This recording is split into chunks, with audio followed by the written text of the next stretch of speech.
talk a little bit about part 1 and 2, but we really want to focus on part 3 because that's kind of a more difficult part of the test that needs a little bit more attention. So we'll look at that and we'll talk about that primarily. And then we'll talk about the band descriptors, obviously, because that's really important and what we've been focusing on the last couple of sessions. So I'll hand it over to you, Claudia. We can get started on the band descriptors. So let's have a look at that. So yeah, we're talking about this because we mentioned it's like key to everything. So what do we need to know about the band descriptors, especially for speaking, Claudia? Yeah, so students are assessed on 4 things, and that's fluency and coherency, vocabulary, grammatical range and accuracy, and their pronunciation.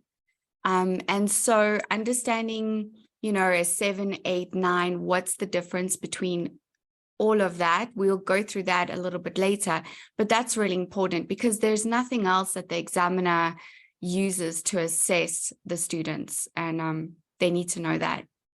Yeah, exactly. And again, like this looks a little bit overwhelming because you see all of these like levels. What do they all mean?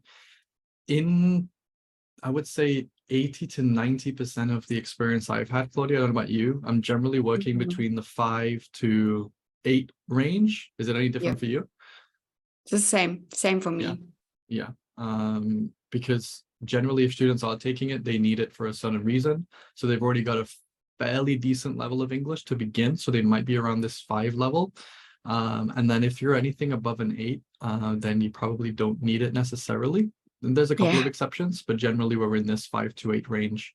That's generally what we're working with within that. And like we said, each component is worth 25%. So we'll try to drill down a little bit deeper into that, and we'll show you some examples of what a 5 or a 6 or a 7 or an 8 looks like, just so we can see some of the differences in that. Okay, so we'll start with part 1.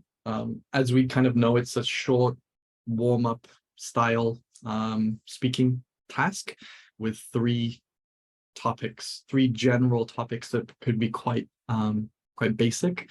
And again, I know you'll explain this in a second, Claudia, and I'll try to elaborate, but there's a lot of things that students and teachers not get wrong, but they sometimes don't always think about. So I'll let you explain more about part 1, Claudia. Sorry, go ahead. Yeah, so firstly, let's look at some key advice. So some tips we should give our students. They should know when the test begins. What I mean by this is right in the beginning, the examiner will ask them, what is your name and where are you from? And sometimes a student will think, oh, the test has begun and I need to start, elaborating and extending my answer. And they won't lose marks if they do that. It's just a little bit awkward, and it can break their confidence because they're thinking, oh, this is awkward now, and I've just started off on the wrong foot. So we should just let them know that they need to wait for the examiner to say, okay, now we're about to begin. And they should answer the question directly. So part 1 is known as the interview. They don't have time to create a background story like in part 2. So they really need to just answer the question directly, give examples, give a reason, but avoid speaking for too long. So I like to say 2 or 3 sentences or 20 to 25 seconds, because anything longer than that is just too much. And they're probably starting to ramble because the questions are really simple. And the questions are about them. So they need to avoid talking about any abstract ideas, any general ideas. As we get to part 3, you'll see what I mean. We could have the same topic like family, for example, but in part 1, it's about their family. And in part 3, it's about family in general, like how has the family changed, etc. And then know what to expect. Now, this is really, really important. So in our Facebook group, I've noticed people talking about interruptions. And this can be kind of jarring for a student. They hate being interrupted, and it makes them feel like they're doing something wrong. So if we can just let them know that that's a normal part of the test, they will be interrupted. Even if they time themselves really well, they will be interrupted because the examiner needs to stick to their to their script and to the time limit. It's actually part of their job. So a student shouldn't even try and finish their answer. And also they should the same question being asked. So what could happen is they could be asked a question twice. So what do I mean by that? Well, the examiner could say, tell me about your hometown. And the student starts to say, well, my favorite thing about my hometown is this, this, and this. Then the next question is, well, what do you like about your hometown? So now the student thinks, oh, the examiner doesn't understand me. I'm not very fluent. I'm doing such a bad job. And their confidence is broken for part 2 and part 3, which carries more weight. So these are things we need to prepare them for. Yeah, I agree. And again, if we can take a student through that journey or a candidate through that journey and say, this is what's going to happen, when it does happen, they're not going to be surprised or thrown off or feel like they've done something wrong. Because like you said, the questions are already preset beforehand. They won't change. So there might be repetition. And I've had it, like you said, Claudia, where someone says, I just told you, I just answered that. And I can't stop and say, oh, that's fine, let's skip it. I have to still strictly adhere to that set of questions. So there might be some repetition. And all I would advise a student there is use your skills of paraphrasing, summarizing, and trying to explain it in a different way or give a different example perhaps as well. And then a really important part here, in part 1, the first topic will, I won't say always, but generally 80 to 90% of the time will be, do you work or are you a student? Or talk about where you live. So it's going to be one of those two things. So if we can prepare and help a student think, okay, this is what I'm going to be asked right at the beginning, then at least I can have some ideas, I can feel confident, and then it'll flow into the next 2 topics, which could be anything. We can't predict that. We can't, try to memorize, because if you're memorizing, monologues for 30 different topics, you're not going to do very well with that. It's really, really impossible. So like we always stress, improve your general English, be able to talk about things, a wide range of things, and that will help you. But again, this is nice to know setting up so that you don't fall down at the first hurdle. And this is like a relaxed interview style, and then we move it into part 2. So what should we do to approach part 2, Claudia? I'll hand it over to you. Go ahead. Yeah, so first read the question carefully. Now this sounds really simple and like elementary, but a student is under so much pressure that they can misinterpret the cue card. For example, describe a person who loves traveling. And maybe the student thinks, well, I don't travel. So they see the word travel, they think, I don't travel. Oh no, I don't know what to do. But the cue card says describe a person. So 80% of that answer needs to be about a person. So teaching our students to read the question carefully and the topic of the question, and then aim to speak for 2 minutes. So in the instructions, it says 1 minute to 2 minutes, but 1 minute is not enough to show the examiner your fluency or grammatical range. 1 minute is just not enough. So we have to train our students to speak for 2 minutes. If they speak for 1 minute and 30 seconds, the examiner may even ask them another question so that they can help them extend their answer. They won't lose marks or anything, but it's better to speak until the examiner stops you at that 2 minute mark. And then the examiner will ask the students a follow-up question after the 2 minutes is done. This follow-up question is just meant to be a little warm-up that leads into part 3. So we should tell our students, keep your answer short. You don't have to speak for another 2 minutes here. Just a very short answer, 2 or 3 sentences is more than enough. And then use the 1 minute planning time wisely. Daniel has a really good video on this. He has a strategy that he explains in our course. And that 1 minute goes by so quickly. And so just to give students a strategy on how can I use that 1 minute, because that's actually the foundation of their answer. And then, of course, teaching students how to expand their answers by providing details, examples, reasons. And in some cases, they may have to add a background story. So for example, if they get asked to describe a photograph and there's 4 bullet points and they're thinking, how can I describe a photograph in 2 minutes? They could add a backstory. So they could say, well, I'm going to talk about a photograph that I took in Paris. I've always wanted to go to Paris. It's been a dream of mine. We were on a family holiday. And then they get into the actual description of the photo. So as teachers, we need to show them, okay, well, this question would be a good place to add a background story. And then the bullet points. Sometimes this is controversial, I've noticed, but we use the bullet points as a guideline.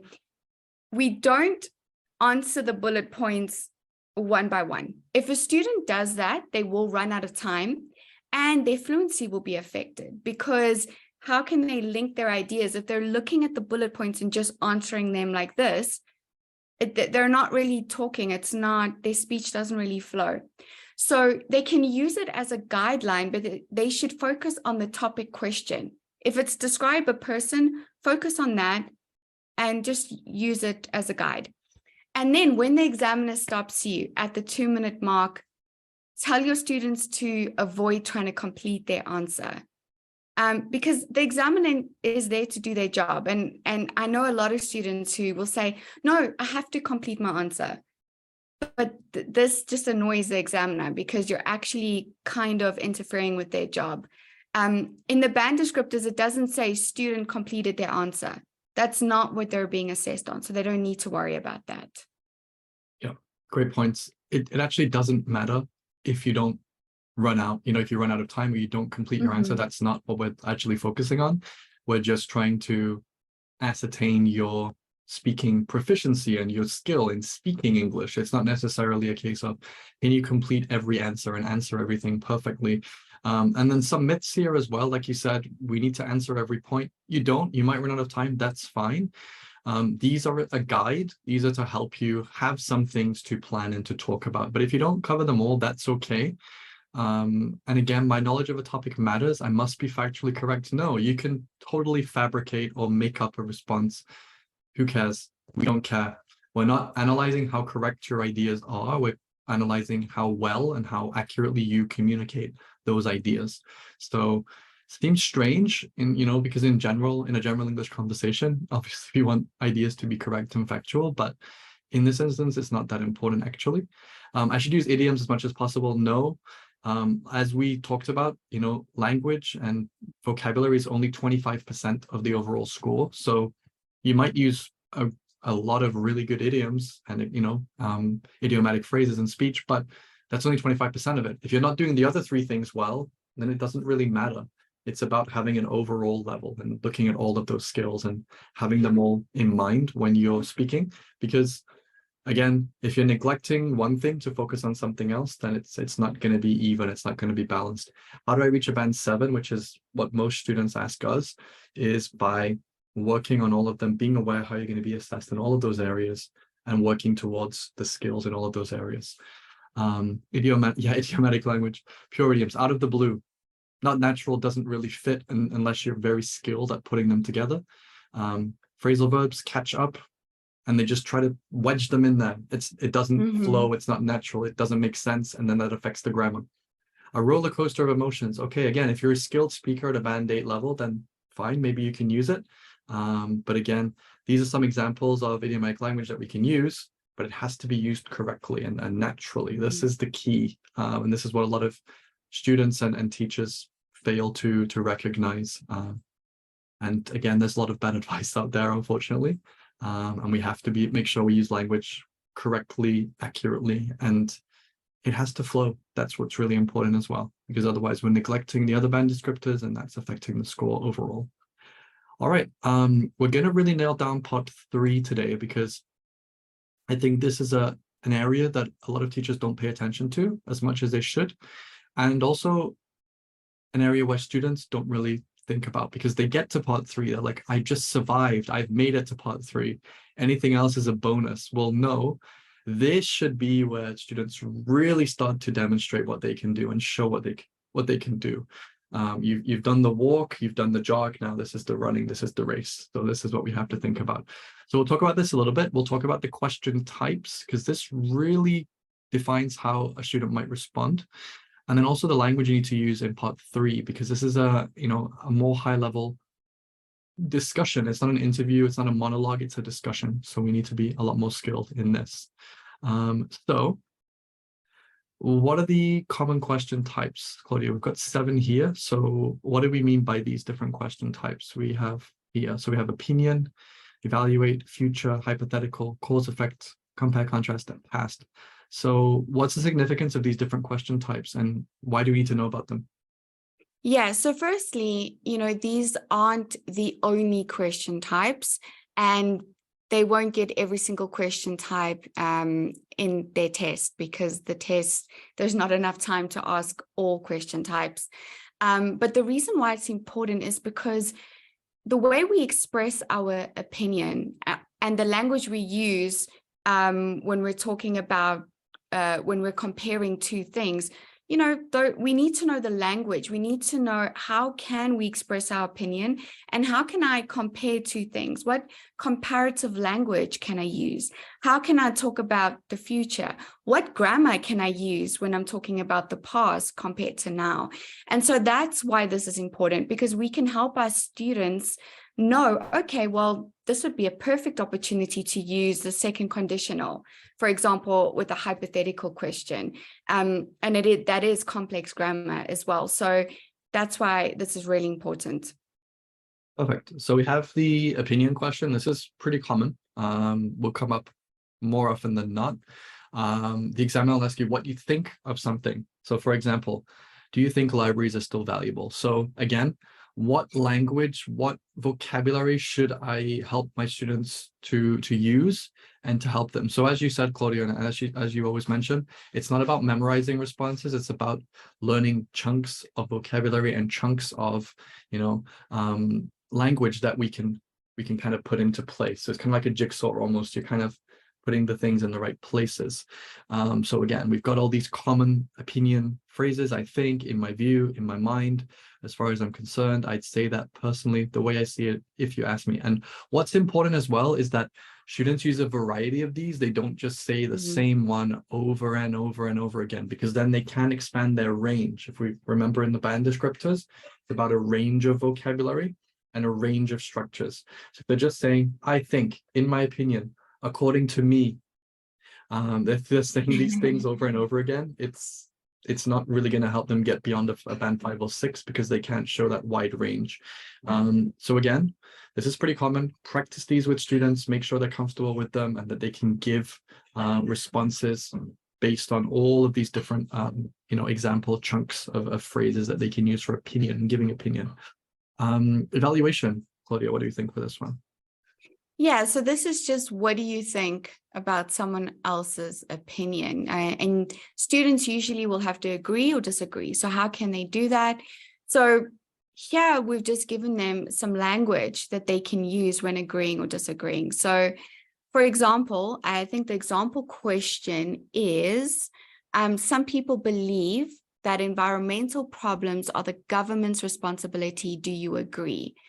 And that's when they can say absolutely, or I don't think so, or I couldn't agree more, I completely disagree. It's giving them language that we would use in our everyday life. And of course, they need to say why. They need to support their ideas. If you look at a band 7 answer, they do mention supporting your ideas. So why do you agree or disagree? Yeah, I think that's perfect. And again, we have phrases, we have tools. So every time we're going through this with students and we're going through and practicing, instead of just sitting there and saying, let's practice question, answer like this. Here are some phrases, here's some vocabulary, here's some language. Let's think of examples we could use for these questions. Let's practice those examples, those sentences individually. And then later, let's put them into practice. Let's try to develop, let's try to use it naturally, because a lot of times, in sessions, teachers think, well, I'll just ask questions and we'll just do it like that. Well, let's work backwards. Let's start with the phrase. Let's start with an idea. Let's plug them in. let's practice them. Let's correct the structure and the vocabulary and the grammar, and then we can start to discuss, and then we can make progress much faster than just having a mock speaking, because that might be useful very, very early on when you're starting with a student, but then going through it later, it's not necessarily the best way to support them. So again, starting with the vocabulary, building it up would be a really good way to help them, especially with evaluation. Future tense. This is problematic. How would we tackle this one, Claudia? Yeah, so of course, this is where they have to predict, you know, how will something be in the future? And so, I mean, the most commonly used grammatical structure is just will and the verb. And we can give them some linking phrases like it is probable that, it is possible that, it is predicted that. If this happens, then something else will happen. It is likely that. So yeah, once again, just giving them the language that they need. And like Daniel said, not just asking a question and letting them answer, because they could just be practicing their mistakes over and over again. If we just keep giving them mock tests, at every single lesson, essentially they're practicing their mistakes. So yeah, if you move to the next slide, we do have some more language related to this. Yeah, for example, we could also just show them example questions. So how do you think jobs will change in the future? Well, I reckon that in the not so distant future, jobs will change dramatically due to technological advances. Now, on the side, I've put a nice chunk of language, which is significant changes related to, or major changes related to. So this is what we mean when we say a chunk of language, because they can use this chunk to describe anything. Significant changes related to politics, the environment, the job market. And that's the point, is to give them language they can use in any situation. But when it comes to the future, I reckon that just another way of saying I think. So it gives them something else. And in the not so distant future, instead of just repeating the question in their answer. So, you know, paraphrasing the question. Exactly. Yeah, I think this is really useful as well, because not only will they need to talk about past, present, and future in the test, they're also going to need to be able to use, again, a range of language, a range of vocabulary. If they just say I will, or in the future I will, that's fine for band 5 or 6, but going beyond that, it's not going to cut the mustard. We need to be more, use more variety and be more, conscious of the language and the vocabulary that we use. So yeah, we can see here, it is likely that, I guess we might begin to. So again, these are really nice ways to phrase and to position the future tense and to use it accurately, because again, this is a huge issue, mixing up past, present, and future. And what's important as well, Claudia, is the listening skill of the student, because if they don't hear the question exactly, is it a future tag, is it a present tag, is it a past tag, then they could go off and potentially use the wrong tense to respond, which could be an issue with the with actually responding, accurately in the right tense, using the right grammar. Hypothetical questions. What would a student do if they were asked a hypothetical question? Yeah, so this is where, as I've said before, we can give them some examples of the second conditional. So it's a great way for them to practice the second conditional in context. So you're giving them questions, it's really practical. And you're saying, okay, use the second conditional to answer this question that I've just given you. And of course, we make sure that they're grammatically correct, and at the same time, they're expressing their ideas. And it, an if sentence or an if statement is considered complex. And it's a really simple way of adding complex grammar into your speech. Absolutely. Yeah, I think so. Hypotheticals, again, this doesn't have to be factually accurate, factually correct. It doesn't have to be, something that's the student might actually do or might actually think. It just needs to be something they can create on the spot. It's about, again, them producing correct, authentic language. That is what it's all about here. Cause and effect. Now, This is a bit tricky because students might have to think about multiple ideas at the same time or put together multiple different ideas at the same time. So again, what has caused something to happen and what's the result? So here's an example. How does social media increase anxiety in young people? Okay, we have social media, anxiety, young people. So they're going to need a moment to consider all these keywords and how they're going to approach or how they're going to answer this. So as you can see, I think the younger generation suffers from anxiety and low self-esteem due to, nice, social media, because people tend to post their best moments to create the perfect Instagram feed. This unreal manufactured perfection has led to people comparing their ordinary lives to the extraordinary lives they see online. Again, this is a really high level answer. Now, it's only two sentences. So it's nothing too, grandiose or too complex, really. The vocabulary might be difficult for students to achieve, but like we said, if we can get one idea and link it correctly and use the right vocabulary and then add it to another one, then that's fine. As I've said repeatedly, to obtain a band 7, it's not too difficult if we keep it simple and accurate and clear. That's what it's all about. And again, having this range, these words are not really complicated for most students. They should have a knowledge of this. It's just using it correctly and showing that they can use it correctly. That's what's really key here with cause and effect. So if they are able to apply this, they should be able to score well, especially in the coherence and cohesion aspect. Compare contrast, again, another very common topic here, Claudia. How should we approach this one? Yeah, so with this one, we've given you kind of a bad example, but on the surface, it doesn't look like a bad example. It looks like a great answer. So what is wrong with this answer? Well, I've listed the differences instead of, without comparing the differences, and I haven't used comparative language. So an answer like this, it looks great, but where's the comparative language? This question is asking me to compare, and all I'm doing is listing. My vocabulary is great, the grammar is great, but I actually haven't answered according to the question type. Yeah, that's a really good point. Yeah, on the surface, looks great.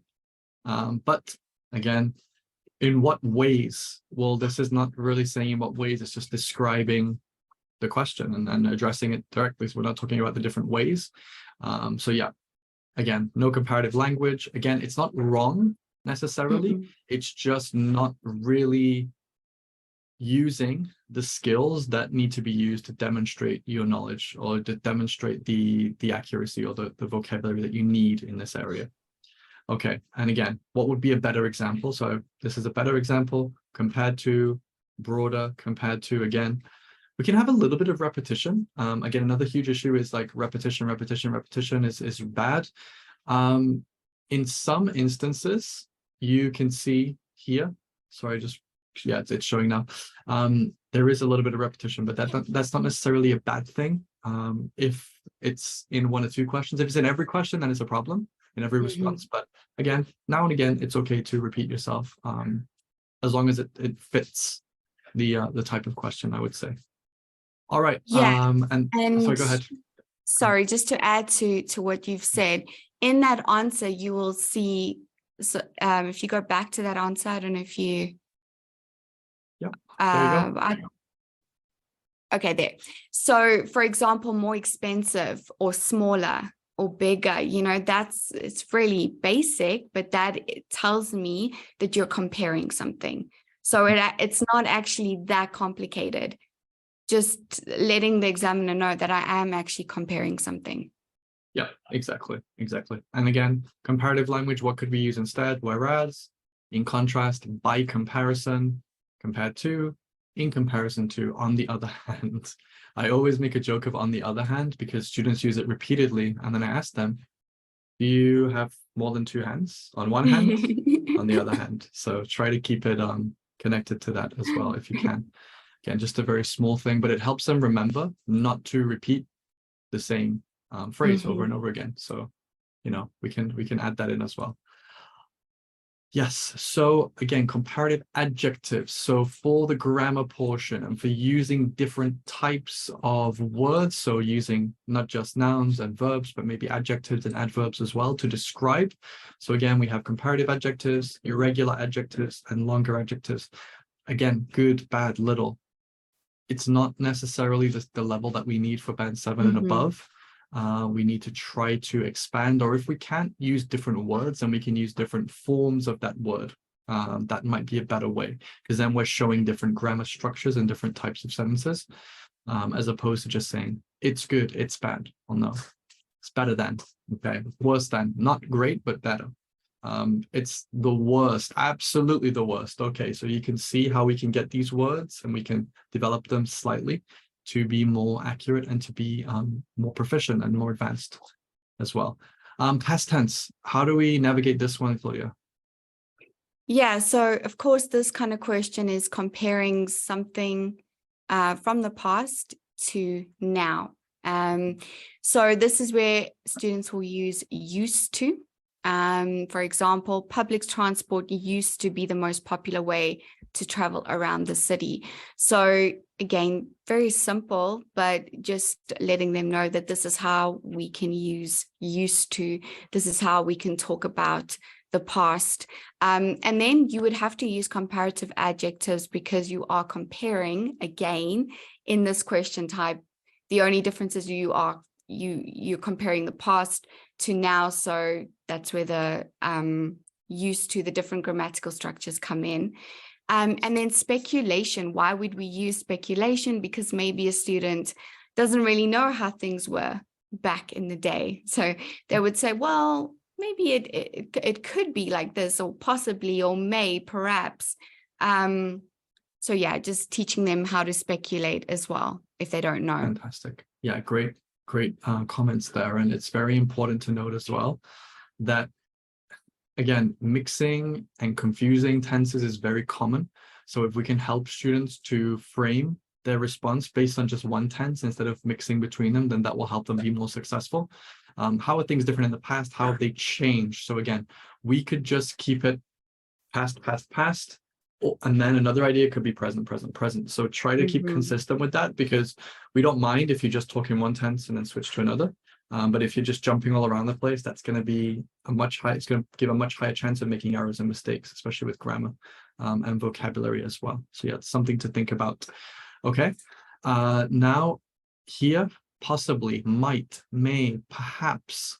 So we want to use some hedging language here. This is a really skillful way of showing your range of vocabulary by using hedging, minimizing, maximizing language.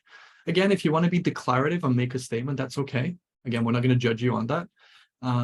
But it's always useful to drop in a few different hedging, minimizing, or maximizing language so that you can appear more deferential. It's more academic as well in terms of tone. Might not affect your score, but it just comes across, that you definitely know what you're talking about. You're more, open-minded and reflective, and maybe you've considered things a bit more than just saying, I agree 100%, or in the past, this happened. Okay, well, to what extent, how much, how little, etc. So yeah, in my grandparents' days, women were possibly less happy. Yeah, I wasn't alive then, so I don't know. This shows a little bit more that the students thought about it and considered it instead of coming out with a parroted or a memorized response. And we can see that as examiners usually as well. All right, so what are some success tips for part 3? So let's quickly talk, overall, we've broken down a little bit, but how can we be really successful in part 3? So what to expect. So again, we've talked about interruptions. Why might the examiner interrupt you? Well, for 2 reasons.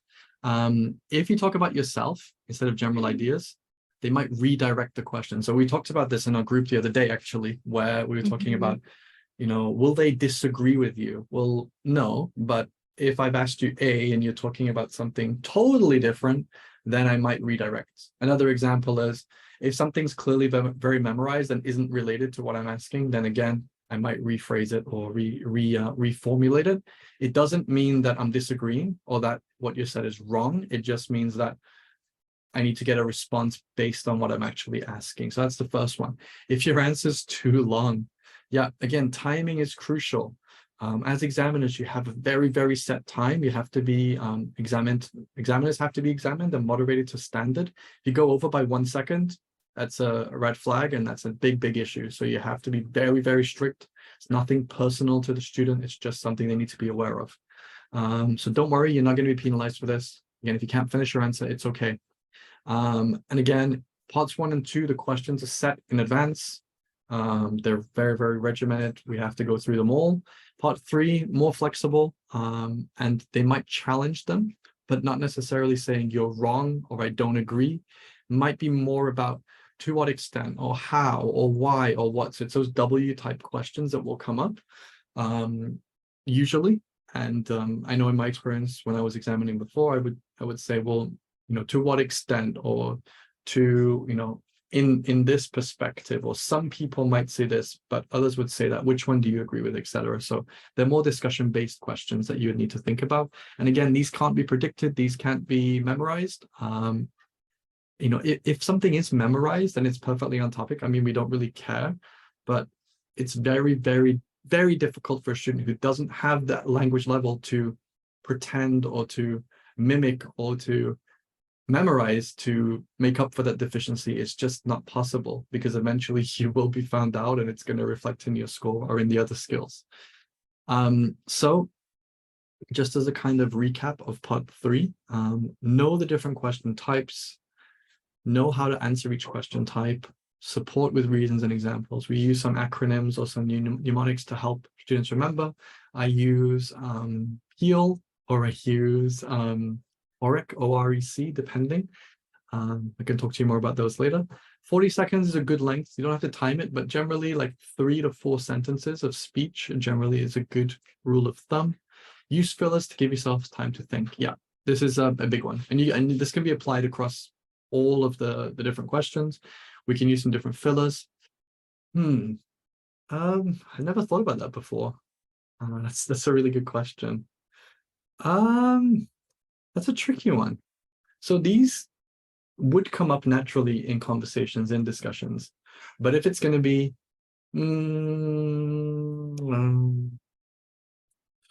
that's not really conversational, and you're not adding any value. It's just dead space or dead time. At least if you're using a filler phrase, you're filling in a gap and you're finding the right words or the right vocabulary. Students will panic, of course. They might feel like, oh my God, I have nothing to say, and that's okay. Use a filler phrase.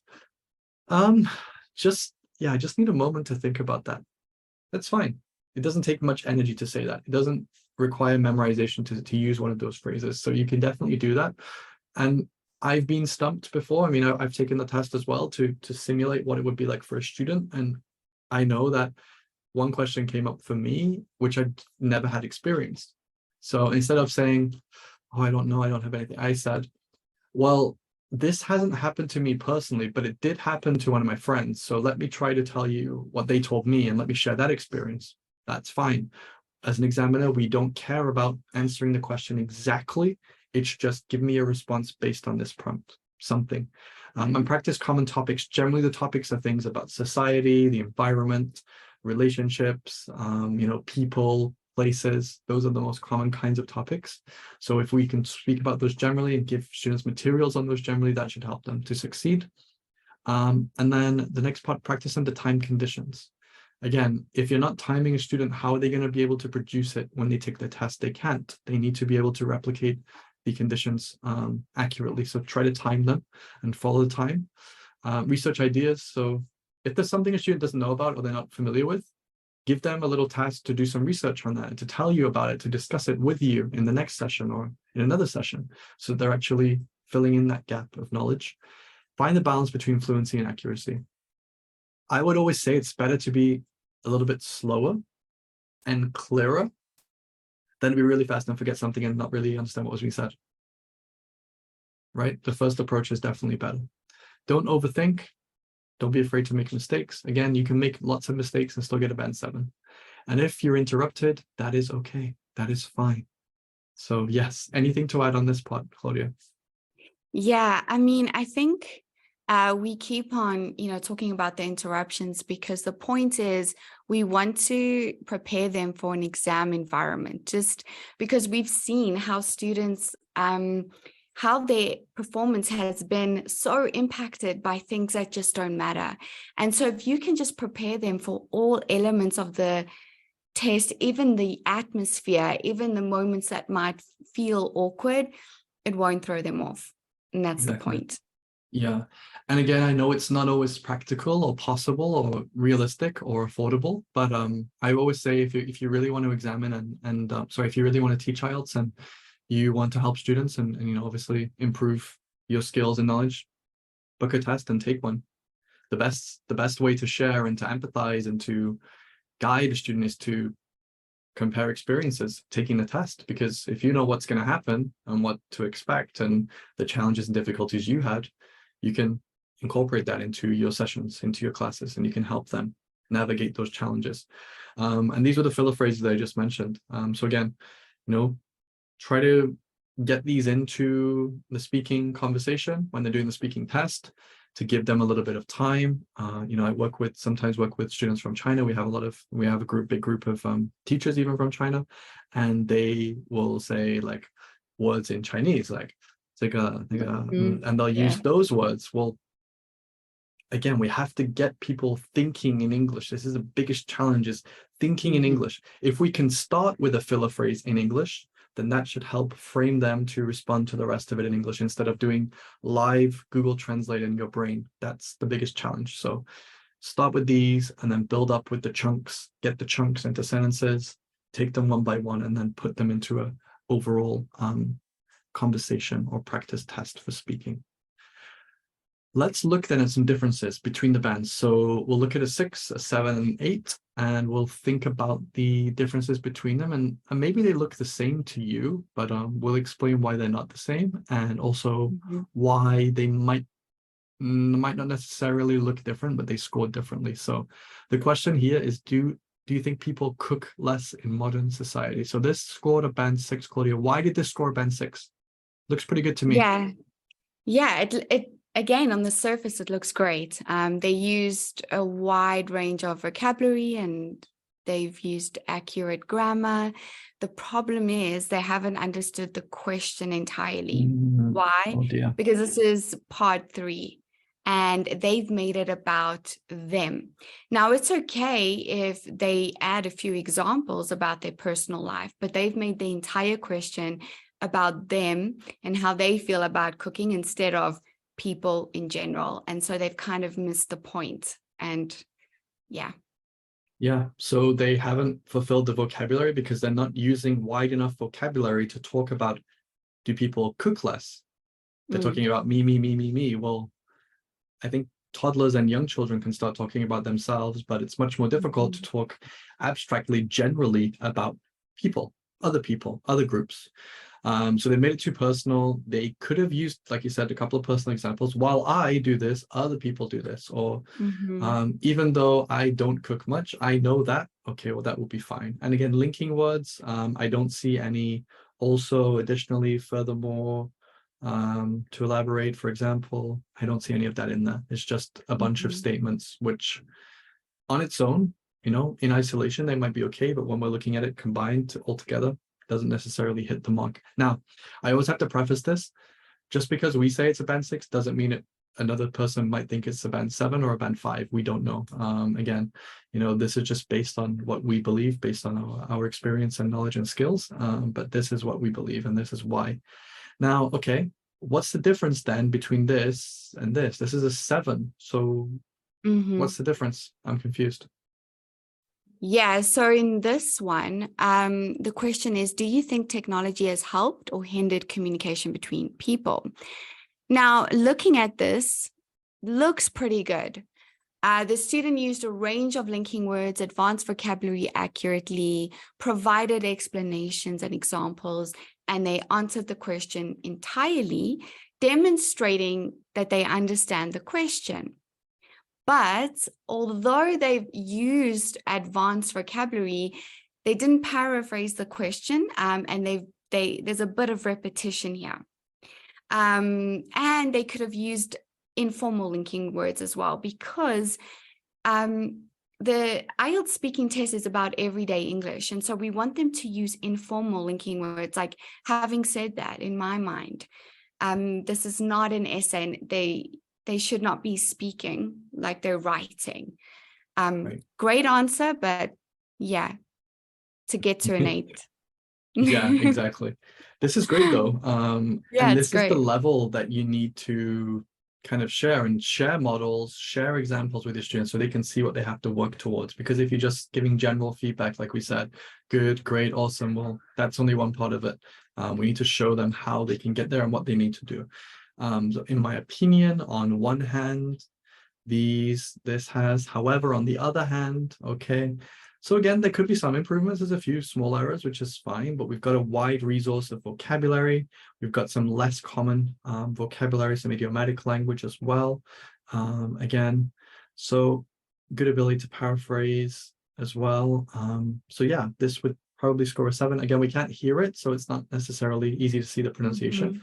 But pronunciation at a 7 would generally be things like using stress or rising, falling intonation, or pausing accurately. These kinds of things would be really important as well. All right, so band 8 then. This looks shorter. How is this a band 8 when the other one was much longer? I need to say more, don't I, Claudia? Yeah, so in this answer, they definitely understand the question. They paraphrase the question, which is great. And they use phrasal verbs like fast-paced, set apart, and stand out. Why is that important? Because it's everyday English. They're not speaking like a textbook. And that's the thing about IELTS speaking, is that, you know, teaching your students phrasal verbs isn't fun. They don't enjoy it because they can't learn it from a textbook necessarily. It has to be everyday conversation. And that's why this answer is so great, because they're speaking, you know, essentially like a native speaker. And they could be more concise in what they're saying as well. Maybe they're more to the point. You see the word tackle on top of that, which is a great informal linking word. And yeah, what do you think, Daniel? Yeah, I would say the level of the speech, well, not speech, but the vocabulary is definitely up there. So I believe creativity is crucial with the fast-paced environment we live in. Business individuals need to constantly come up with unique solutions and ideas. Okay, this is amazing, and it's accurate. Now we see students trying to speak at this level, but they don't have the grammatical structures or the accuracy to be able to do it successfully. So they might score an 8 for vocabulary, but they might score a 6 or 5 for grammar and accuracy. So the vocabulary might be good, but other areas might come down. Creativity is not just limited to the business world. It plays a significant role in all aspects of, I mean, this is fantastic. Why is it not a 9 though? Interesting. Why is it not a 9? Do you know why it's not a 9? Well, let's see the next example and then we can compare.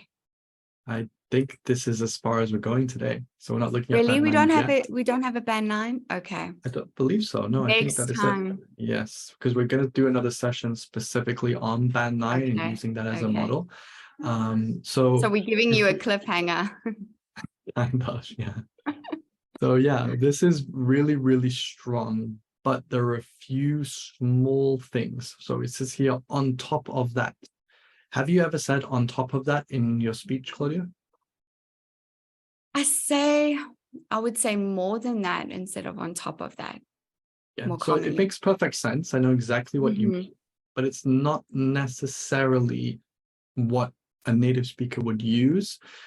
So it's generally things about little slips like that. So not an issue at all, but just minor things that are, that are given away. But again, this is fantastic. And people who score about 9, we're talking about 1%, like it's a tenth of 1%. The difference is so very small. Yes. But again, we can give something to aim for, we can give something to start at, and we can see the differences between 6, 7, and 8, and we can start referring to the band descriptors and thinking, okay, that makes sense. Okay, yeah, I see that now. So yes, part 3, is really important. It does have a big focus, so this is why we spent so much time on that. We will go back and look a little bit more on 1 and 2, but we also want to look at band 9s as well, and we'll look at that in a future session. So questions, please, if you have any questions, feel free to ask them, but I hope you found that enjoyable and useful. I always learn something. Thank you so much, Claudia, for sharing that as well. But yeah, do you have any other questions? Feel free to let us know, and we'll be happy to answer them for you.